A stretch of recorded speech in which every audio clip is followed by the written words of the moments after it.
2024 లేదా 25లో డిగ్రీ లేదా బీటెక్ చదివారా? సాఫ్ట్వేర్ జాబ్ కోసం ఎదురు చూస్తున్నారా? అయితే కోడ్ జ్ఞాన్ 100 డేస్ కోర్సులో చేరండి, జాబ్ సాధించండి. సో 'కోటా శ్రీనివాసరావు' గారి గురించి చెప్పుకోవాలి అంటే, సో నటనలో తనకు తానే సాటి, విభిన్న పాత్రలు చేయటంలో ఎవరూ రాదు తనకు పోటీ. కాలం మారినా తనలో కంటెంట్ మారలేదు, జనరేషన్ మారినా తన డైలాగ్ డెలివరీ ఏం మాత్రం మారలేదు. సో విభిన్న పాత్రలతో దాదాపు 800 పైగా చిత్రాలు నటించడమే కాకుండా, ఎంతోమంది ప్రేక్షకుల మదిని రంజింపచేసిన ఏకైక హాస్య నటుడే కాకుండా, ఒక విలన్‌గా, ఒక క్యారెక్టర్ ఆర్టిస్ట్‌గా, ఒక ఫాదర్‌గా, ఒక తాతగా, ఒక పెదనాన్నగా, ఒక 'కోటా శ్రీనివాసరావు' గారి గురించి చెప్పుకోవాలి అంటే, ముఖ్యంగా ఆయన విజయవాడ కంకిపాడులో జన్మించారు. వాళ్ళ ఫాదర్ బేసికల్‌గా చూసుకుంటే ఆంజనేయులు గారు డాక్టరు. అంటే కొడుకుని డాక్టర్‌ని చేయాలనుకున్న ఆయన అనుకోకుండా బికమ్ ఏ యాక్టర్ అయ్యారు. తర్వాత ఒక స్టేట్ బ్యాంక్‌లో ఎంప్లాయీగా చేసుకుంటూ తనకున్న ఆ ఫ్యాషన్‌ని సినిమాలలో నటించాలన్న ఒక ఫ్యాషన్ ఆయన్ని హైదరాబాద్ వైపు మళ్లించింది. ఫిలిం నగర్‌లో ఉండేలా చేసింది. స్టార్టింగ్ కెరీర్ ఎక్కడి నుంచి స్టార్ట్ అయిందంటే 1978లో 'ప్రాణం ఖరీదు' అనే ఒక సినిమా ద్వారా ఇండస్ట్రీకి పరిచయమైన 'కోటా శ్రీనివాసరావు' గారు 2021 దాదాపు 43 సంవత్సరాలైనా ఇప్పటికి కూడా ఆయన వెనక తిరిగి చూసుకోకుండా యాక్ట్ చేస్తున్నారంటే బికాజ్ ఆఫ్ హిస్ డెడికేషన్ అని చెప్పుకోవచ్చు. దాదాపు 9 నందులు తీసుకున్న ఏకైక నటుడు అని చెప్పుకోవచ్చు 'కోటా శ్రీనివాసరావు' గారు. పెళ్ళైన కొత్తలో కావచ్చు, గాయం కావచ్చు, గణేష్ కావచ్చు, చిన్నా కావచ్చు, పృథ్వీనారాయణ కావచ్చు, లిటిల్ సోల్జర్స్ కావచ్చు, ఇలా చెప్పుకుంటూ పోతే 9 నందులు తీసుకున్న ఏకైక నటుడు అని చెప్తూ ఉంటారు.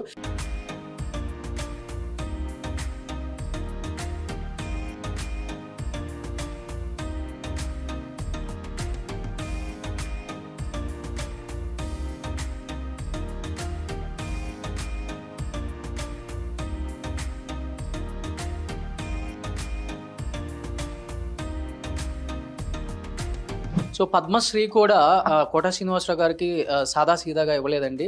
This is the 4th highest civilian honour Padma Shri 2015లో వచ్చింది. ఎందుకంటే ఆయన సినిమా ఇండస్ట్రీకి చేసిన ఒక కృషికి ఆయనకి 4th హైయెస్ట్ సివిలియన్ అంటే అది చాలా మందికి రాదు. మన 'కోటా శ్రీనివాసరావు' గారికి దక్కిందని చెప్పుకోవచ్చు. This is the 4th highest civilian Padma Shri 2015లో ఆయన హానర్. తర్వాత కనపడుతుంది మనకి ఆయన సాధించిన విజయాలు కూడా.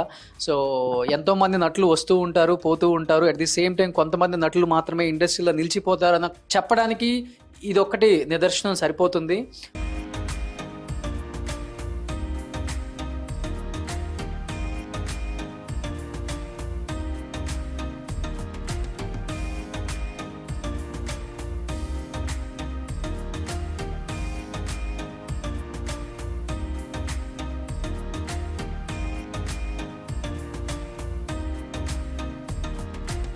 ఒక బ్యాంక్ ఎంప్లాయ్ ఈరోజు ఇండస్ట్రీనే కాకుండా దాదాపు తెలుగు రాష్ట్రాలలోనే కాకుండా దాదాపు ఇండియాలో ఉన్న ప్రతి ఒక్కరు కూడా ప్రేమించే ఏకైక నటులు అని చెప్తూ ఉంటారు. ముఖ్యంగా 'కోటా' గారు, బాబు మోహన్ గారు కాంబినేషన్ అంటే హిలరియస్ కామెడీ. సో వాళ్ళ గురించి చెప్పాలి అంటే తమిళ్లో మనకి కౌండమణి సెంధిల్ గారు ఎట్లానో ఇక్కడ మనకు తెలుగులో అలరించిన ఏకైక హాస్య నటులు వీళ్ళిద్దరు. సో 'కోటా' గారు లేకపోతే బాబు మోహన్ గారిని చూడలేం, బాబు మోహన్ గారు లేకపోతే 'కోటా' గారు చూడలేం అన్నట్లుగా నటించిన ఎన్నో సినిమాలు వాళ్ళిద్దరు super duper hit combinations. Sir నమస్కారం సార్. సో 'కోటా' గారి గురించి చెప్పాలి అంటే ఆయన అవార్డులు చాలు, ఆయన గురించి మనం ఎక్స్ప్లెయిన్ చేయనంతగా ఇల్లు అవార్డ్స్తో నిండిపోయింది. ఎలా అనిపిస్తుంది ఈ నంది అవార్డ్స్ చూసినప్పుడు మీకు? ఏముందండి, మనం పడ్డ కష్టం తెలుస్తుంది. అదృష్టం తలుచుకునే మనిషికి మంచి భగవంతుడు ఈ అదృష్టాన్ని కలిగించాడు అనిపిస్తుంటుంది. ఏముంటుంది దాంట్లో? నేనైతే గొప్పగా అనుకోను, నాకు ప్రాప్తం ఉంది, వచ్చింది.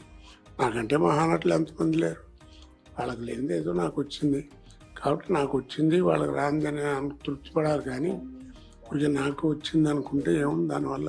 ఇప్పుడు ఈ 8 పెద్ద నందులు ఉన్నాయి కదా, ఇవన్నీ మెయిన్ మన నంది అవార్డ్స్ అండి. ఆ పైన ఒకటి చూడండి, చుంచులాగా చిన్నది మధ్యలో, అది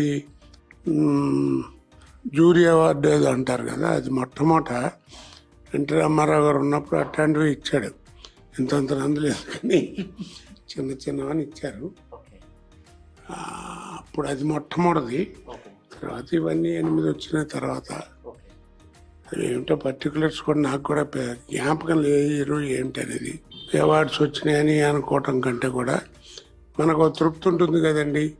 పెద్దవాళ్ళు అవుతున్నాం, ఏమిటి మనం సాధించంటే వీటి ముందు కూర్చుని కాసేపుడన్నా అది మంచిగా ఆలోచించుకుని, ఇగో ఈ సినిమాకి ఎంత కష్టపడ్డాను, ఈ సినిమాకి పొరపాటు చేశాను, లేకపోతే ఈ సినిమాకి మంచి చేశాను డైరెక్టర్ గారు ఇలా చేశారు, ప్రొడ్యూసర్ గారు ఇలా చేశారు. ఈ అవార్డు చూసినప్పుడు గుర్తొస్తుంటుంది. అంటే మరి లేకపోతే ఏముందని కాలక్షేపం ఉండాలి కదా.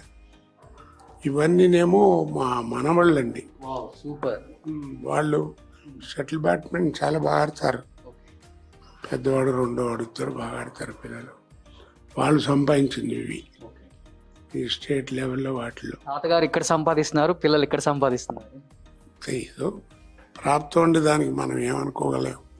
వాళ్ళు శ్రద్ధగా చదువుకున్నా ఆడుకుంటారు, బాగా చదువుతారు కూడా.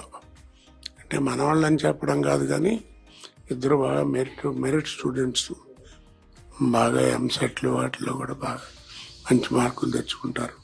పర్సంటేజ్ లైఫ్ ఏదో అదే చెప్పాను. సేమ్ టైం 2015లో మీకు ఇండియాలోనే బిగ్గెస్ట్ ఒక పద్మశ్రీ అనేది ఒక హానర్ అయింది మీకు. అది ఎలా అనిపించింది సార్? 4th హైయెస్ట్ అనుకోవచ్చు అది.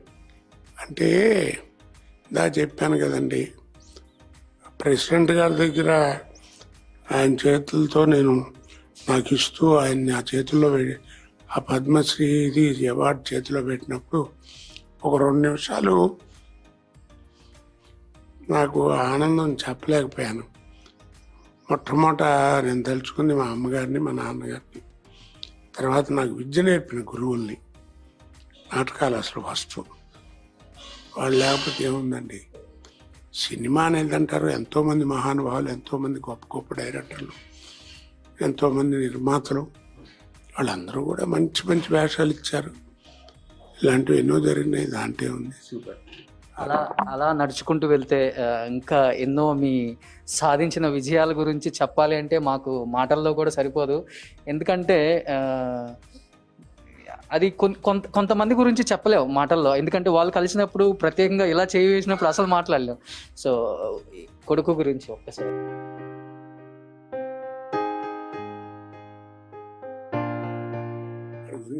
నాన్నగారి పేరే పెట్టుకున్నారు కదా, మీ నాన్నగారి పేరు?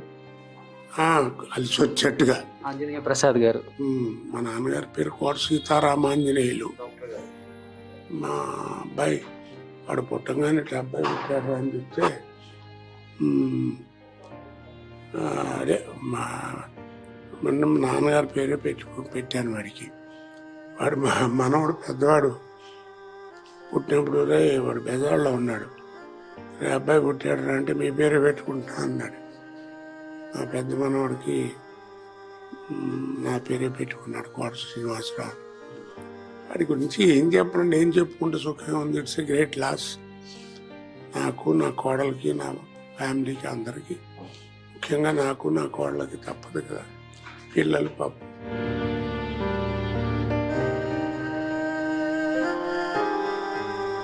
మంచి బ్రిలియంట్, మీకు తెలుసు కదా, 3-4 సినిమాలు చేశాడు వాడు కూడా. దాయం 2లో మీతో పాటు యాక్ట్ చేశారు, సిద్ధంలో జేడి చక్రవర్తి గారితో యాక్ట్ చేశారు. అంటే నేను ఎప్పుడు వాడిని ఏదో సినిమా యాక్టర్గా నేను ప్రమోట్ చేసినట్టుగా ఉండకూడదని నా ఉద్దేశం అండి. నేను ఎవడు ప్రమోట్ చేశాడు, అలాగే వాడు కూడా స్వయం కృషితో రావాలని కొంచెం ఆనందం అయితే మనసులో ఉండేది, వాడు చేయించాలని. అది నేను బయటపడి ఓకే వాడి గురించి ఏం చేయాలి, వాడే పాపం కష్టపడి యాక్ట్ చేసి నాన్నగారు అంటూ చేసేవాడంతా. బాబుమోహన్ గారికి, కోట శ్రీనివాసరావు గారికి పెద్ద లోటు అంటే ఇదేం చెప్పుకోవచ్చు కదా మనం. తప్పదండి ఏదైనా, ఎందుకంటే ఈ వయసు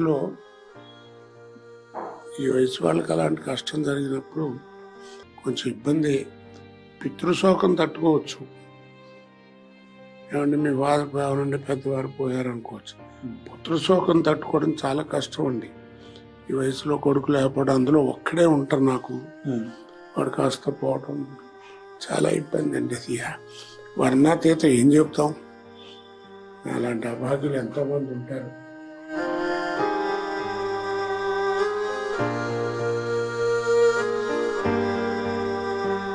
సుమన్ టీవీలో మీ పర్సనల్ అండ్ బిజినెస్ ప్రమోషన్స్ కోసం కింది నెంబర్కి కాంటాక్ట్ చేయండి.